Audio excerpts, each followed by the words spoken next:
Écoutez bien cette histoire, car dans chaque village d'Afrique, derrière chaque sourire éclatant, se cache parfois une leçon que la vie se charge d'enseigner. Au cœur d'une terre rouge et fertile, entourée de baobabs centenaires et de manguiers généreux, se trouvait un village paisible nommé Kandara. Le matin, on y entendait le chant du coq mêlé au bruit des pilons frappant le mil. Le soir, les anciens racontaient des histoires autour du feu, pendant que les étoiles veillaient en silence. C'est dans ce village que vivait Cynthia. Cynthia était la fille unique de Mama John et Papa John, deux cultivateurs respectés pour leur honnêteté et leur travail acharné. Ils n'étaient pas riches. Leur maison était faite de terre battue et de paille, mais leur foyer était rempli d'amour, de sagesse et de tradition. Dès son plus jeune âge, on remarqua quelque chose d'exceptionnel chez elle. Sa peau brillait comme le soleil après la pluie. Ses yeux étaient profonds comme la rivière au coucher du jour. Son sourire illuminait les marchés.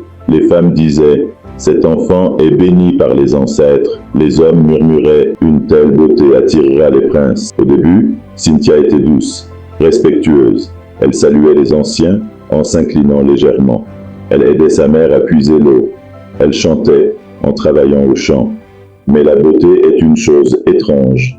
Plus elle grandissait, plus les regards devenaient insistants, plus les compliments devenaient fréquents, plus les cadeaux arrivaient devant leur porte, des colliers, des pagnes, des fruits rares, et lentement, sans qu'elle ne s'en rende compte, quelque chose changea en elle.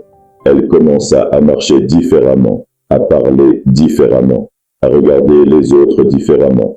Elle ne s'asseyait plus avec les filles de son âge. Elle riait quand un jeune homme timide essayait de lui parler.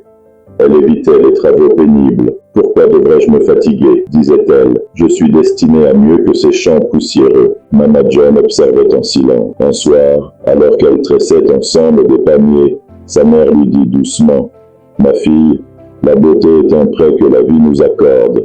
L'orgueil, lui, est une dette qui se paie cher. » Mais Cynthia détourna le regard. Elle ne voulait plus entendre les proverbes. Elle voulait entendre les louanges. Les saisons passèrent. Un jour, le chef du village annonça une grande fête traditionnelle, une cérémonie de gratitude envers les ancêtres. On danserait, on chanterait, on célébrerait la communauté. Tous savaient que Cynthia serait la plus admirée ce jour-là. Le matin de la fête, elle passa des heures à se préparer.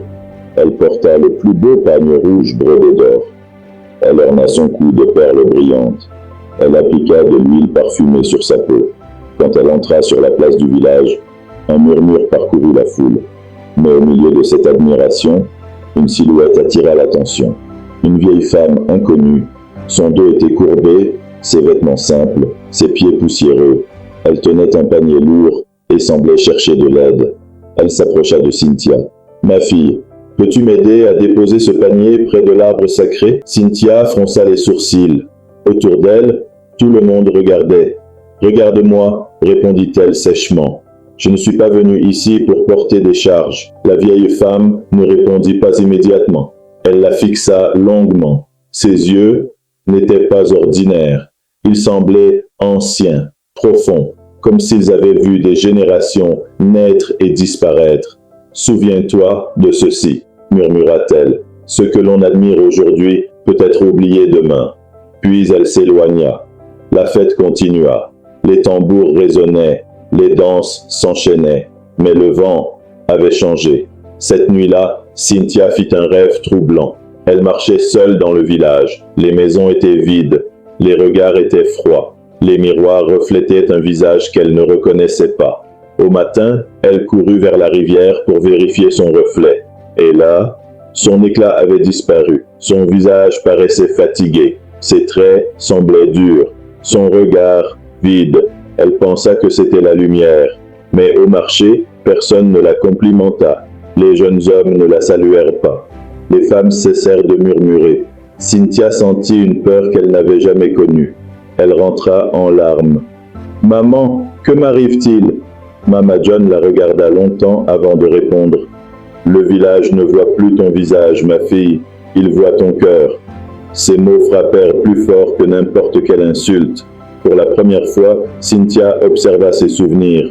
Elle revit les rires moqueurs, les regards méprisants, les refus d'aider. Elle comprit, et la honte brûla plus fort que le soleil. Pendant plusieurs jours, elle resta enfermée. Personne ne vint frapper à sa porte. La solitude est un miroir cruel. Finalement, elle prit une décision. Elle chercha la vieille femme. Sous le baobab, près des champs, à la rivière. Elle la trouva à l'aube, assise près de l'arbre sacré. Sans parler, Cynthia s'agenouilla. Elle prit le panier. Elle posa son front contre le sol. « Pardonne-moi. J'ai oublié ce que mes parents m'ont appris. » La vieille femme posa une main légère sur sa tête. L'humilité ne se trouve pas dans les mots, mais dans les actes.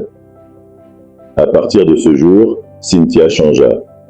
Elle se leva avant le soleil pour aider au champ. Elle partagea ses bijoux avec les filles plus pauvres. Elle s'assit au pied des anciens pour écouter leurs histoires. Elle porta l'eau pour les veuves. Au début, certains doutaient. Mais le temps révèle toujours la vérité. Un matin, en se penchant au-dessus de la rivière, Cynthia vit quelque chose de différent. Son visage brillait à nouveau, mais ce n'était pas la même lumière. Ce n'était plus une beauté fragile et fière. C'était une lumière douce, stable, profonde. Le village recommença à parler d'elle. Mais cette fois, on disait, elle est devenue une femme de valeur.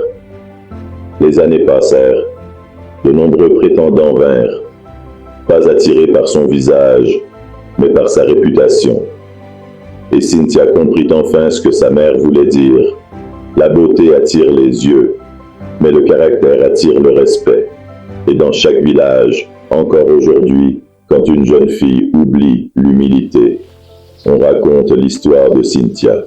Car parfois, il faut perdre ce que l'on croit être notre force pour découvrir ce qui est notre véritable richesse.